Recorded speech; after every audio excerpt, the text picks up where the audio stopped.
있었던 삶이 어느 순간 끝났다라는 느낌이 들었거든요. 이런 삶은 더 이상 이런 삶으로 내 삶의 좌표를 삼을 수가 없는 거예요. 제가 이제 아시는 분 아시겠지만 제가 이제 그 운동권이었잖아요. 소위 386이라고 하는. 근데 뭐 소련 무너지고 뭐 난리 브루스를 치면서 이제 20대부터 쭉 가져왔었던 하나의 이제 막시즘이라고 하는 이제 삶이 끝난 거죠. 어떻게 살아야 되는지 모르겠는 거예요. 너무 지리멸렬하고 비전이 없는 삶이 너무 지리멸렬하다는 생각이 들어서 수요너머로 간 거였거든요. 근데 아이가 수요너머도 깨지면서 이제 제가 이제 동네에서 저와 비슷한 40대인데 각각의 이유로 하나의 삶이 끝났다고 생각하는 사람들, 어떻게 살아야 하는지 좌표를 잃은 사람들이 주변에 있다는 걸 알았어요. 그래서 야, 우리 어떻게 하냐? 그냥 공부나 해보자. 공부를 하다 보면 삶의 비전을 왜 웃지? 삶의 비전을 다시 찾을 수 있지 않을까? 그렇게 해서 이제 저희가 저희 집에서 모여서 이반 릴리치를 읽었어요. 이제 처음에는 다들 생활인이어서, 그러니까 수요너머는 80% 넘는 사람들이 전문적인 지식인이거든요. 그러니까 뭐 교포박, 박사, 학위 받은 사람, 박사 과정에 있는 사람, 석사 과정에 있는 사람, 그러니까 공부가 업인 사람들이었어요. 그런데 이제 여기서 공부를 시작할 때 저희 집에서 세미나 테이블 10만 원 주고 하나 사서 식탁하고 연결해서 제가 저희 집 거실에 놓고 세미나를 시작한 거였거든요. 이반 릴리치를 읽었어요.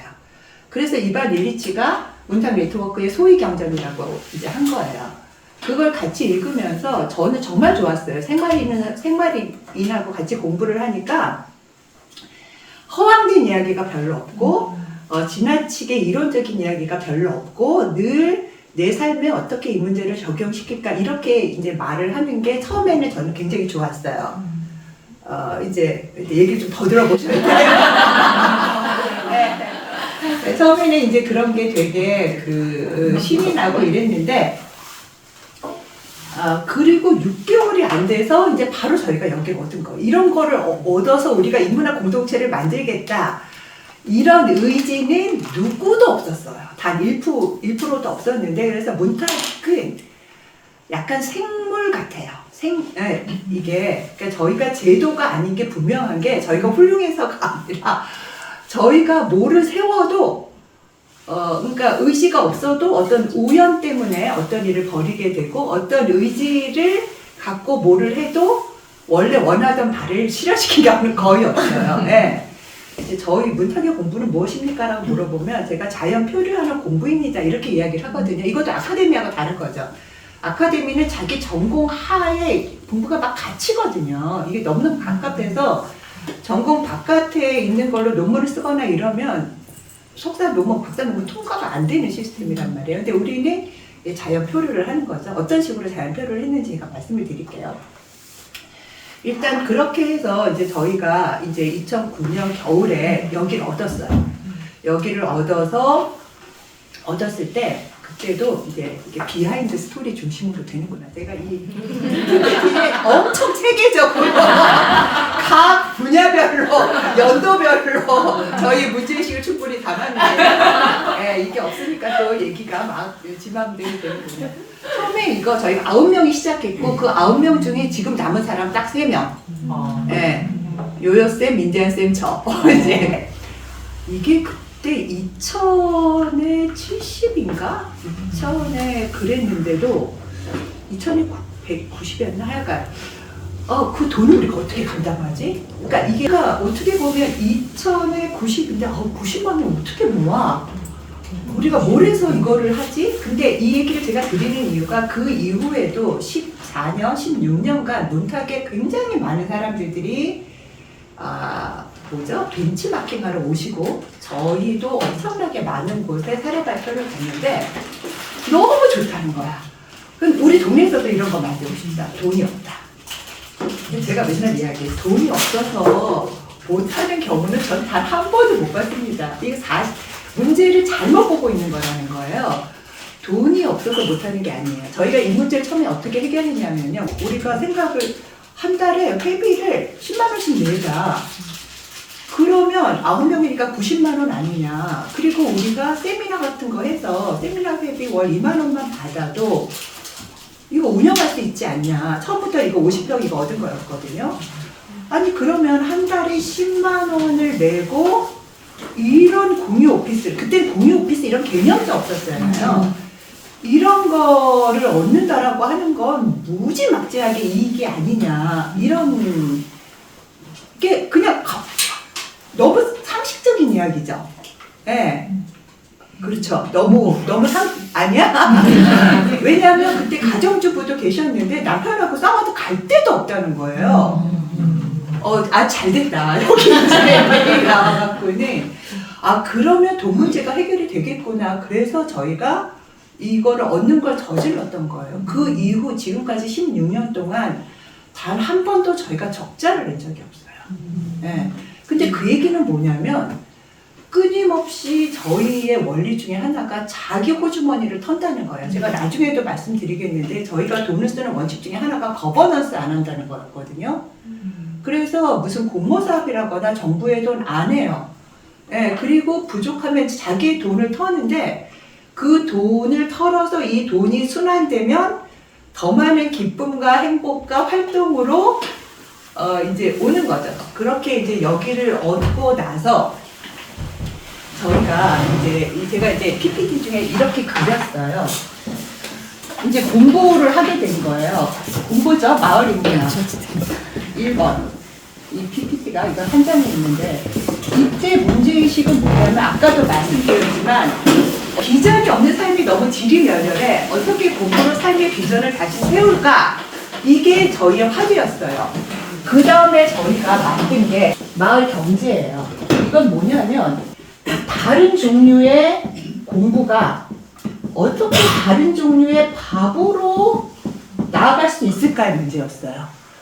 왜냐하면 제가 이제 요 시점쯤에 무슨 서울대 여성학과 협동과정에서 사례 발표를 해달라고 해서 사례 발표를 했어요.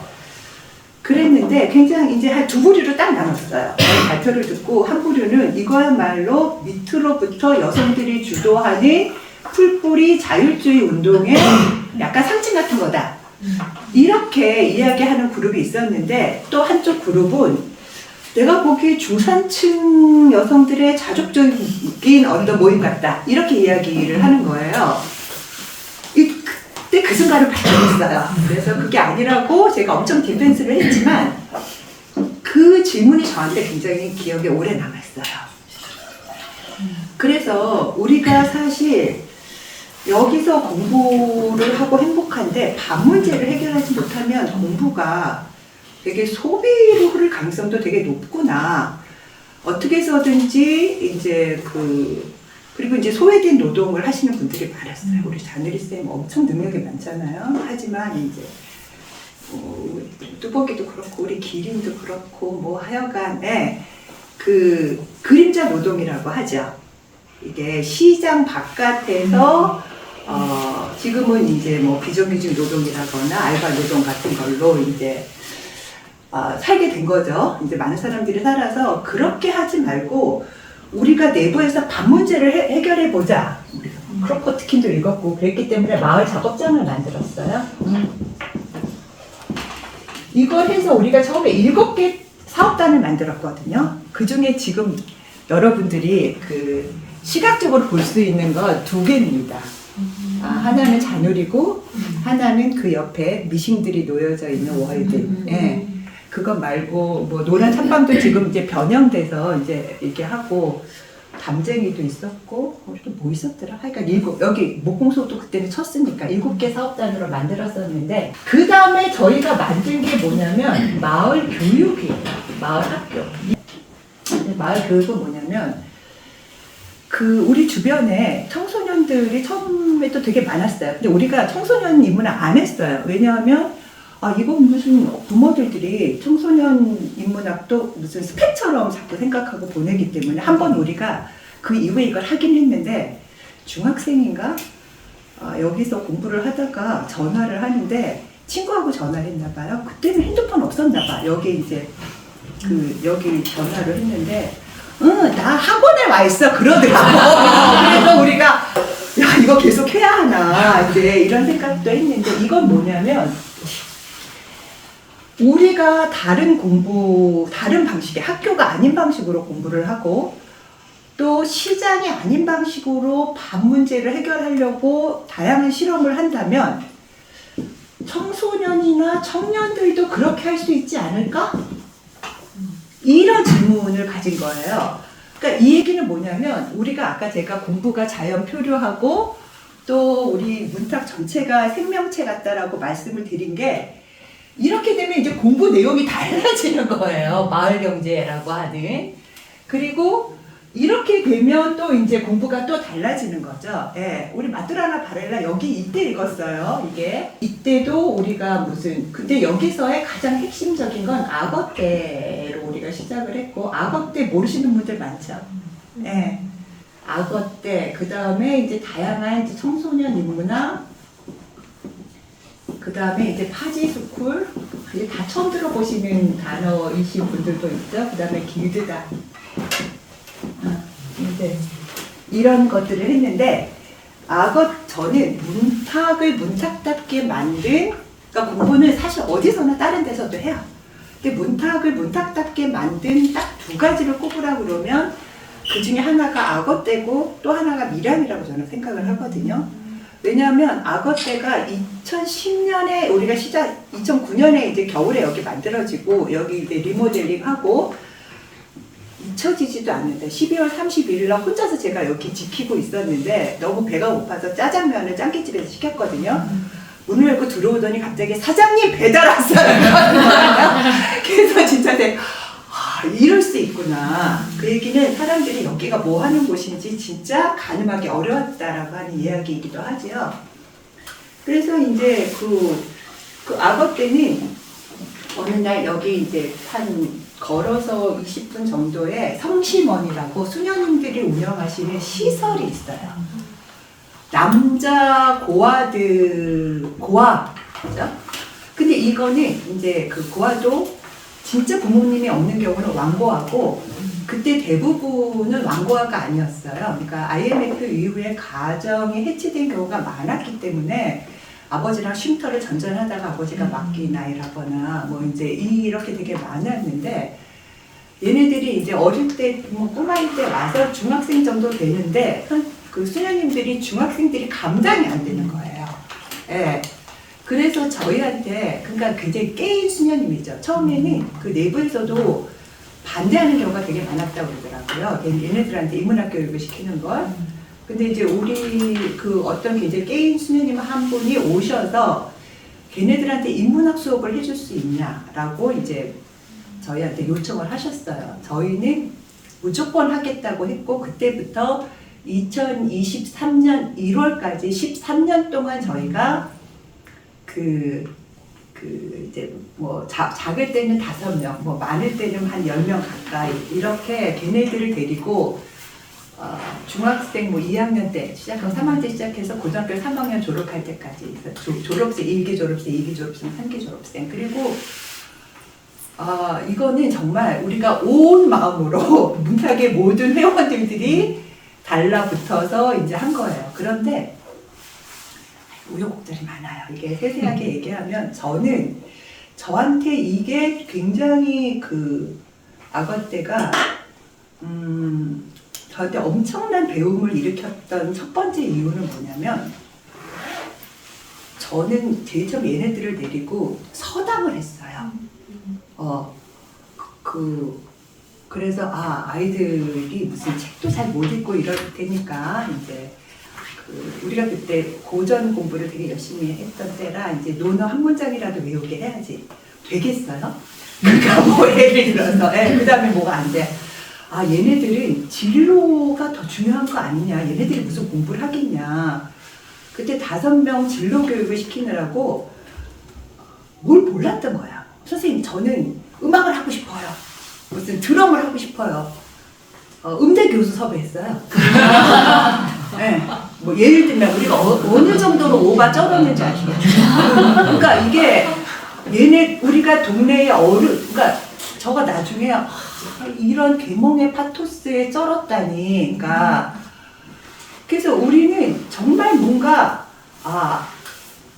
얘네들이 이제 아시죠? 20살 되면 시설에서 나가야 되잖아요. 그러고 자립을 해야 하는데 물론 돈을 조금 모아주지만 정말 비빌 언덕이 없는 친구들이 있기 때문에 저희는 어떻게 해서든지 저희가 이 친구들에게 말의 길을 내줘야 된다고 생각을 했고 진로 교육을 해줘야 된다고 생각했고 의도가 많았던 거지. 의지가. 교육학적 의지가 많았던 거죠. 이게 진짜 뭘 많이 했어요. 그래서 아니야. 얘네도 공부도 싫어해. 그래서 뭐 하고 싶니? 춤추고 싶어요. 제가 차로 얘네들 다 싣고 여기 10분 거리 이유학교 가서 이유학교에 춤 동아리 애들한테 그 춤 교습 받는 거 매주 차를 실어 날랐어요. 그러니까 이거는 약과야. 이제 그런 일들을 계속해서 했는데 뭔가 계속 이렇게 어긋난다라고 하는 느낌이었어요. 뭐가 안 되는구나. 그래서 전 나중에 어떻게 했냐면 내가 나이가 많은 아줌마여서 그런가 보다. 나는 얘네들하고 코드를 못 맞추는구나. 그래서 이 친구들의 프로그램을 운행하는 거를 당시만 해도 비교적 젊었던 청량리와 군대를 막 제대한 지원이한테 넘겼어요. 그리고 전 뭐 했는 줄 아세요? 청량리가 그때 뭘 했냐면 육아휴직을 하고 아기를 키웠어요. 그 애를 제가 봤어요. 애 애를 보느라고 제가 정말 그때는 훨씬 젊었었지만 애 보는지 근데 이제 그 과정에서 저한테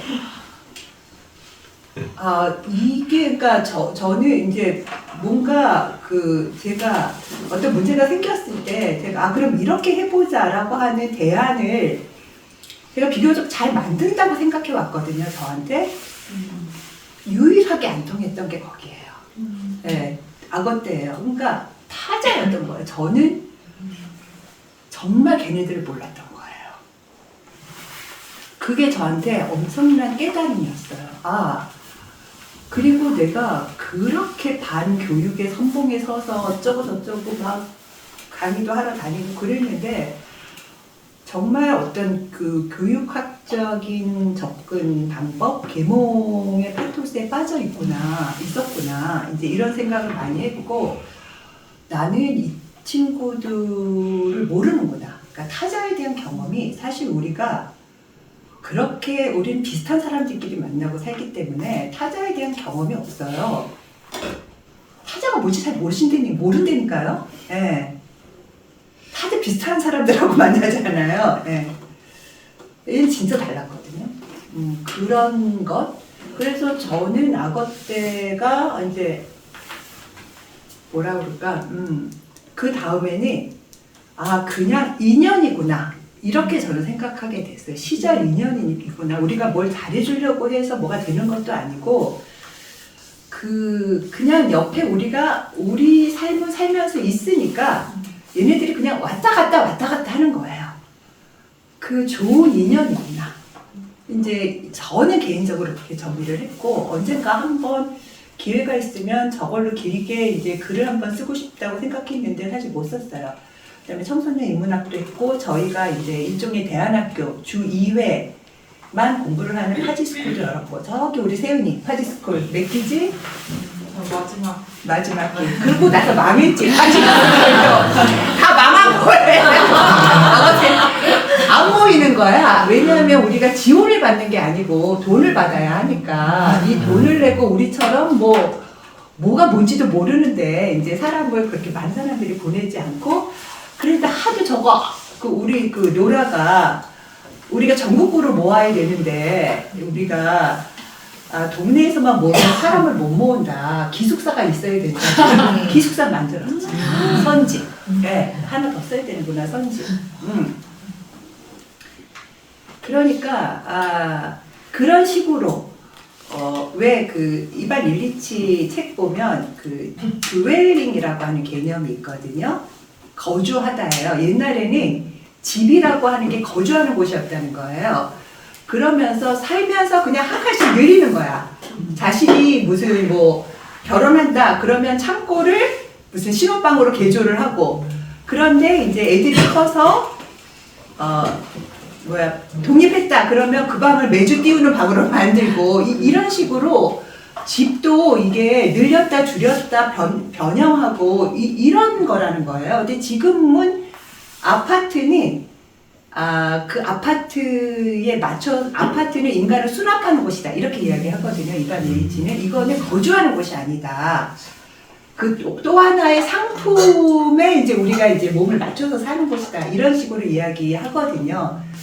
이제 그런 것처럼 하여간 이제 우리도 뭐가 부족하면 선집을 만들고 뭐 이제 지금 우리가 우연히가 살죠. 예. 이제 그런 방식으로 이제 마을 교육이 있었던 거예요. 그래서 이 마을 교육 이제 여기서 조금씩 다시 조금 더 이야기를 드리면.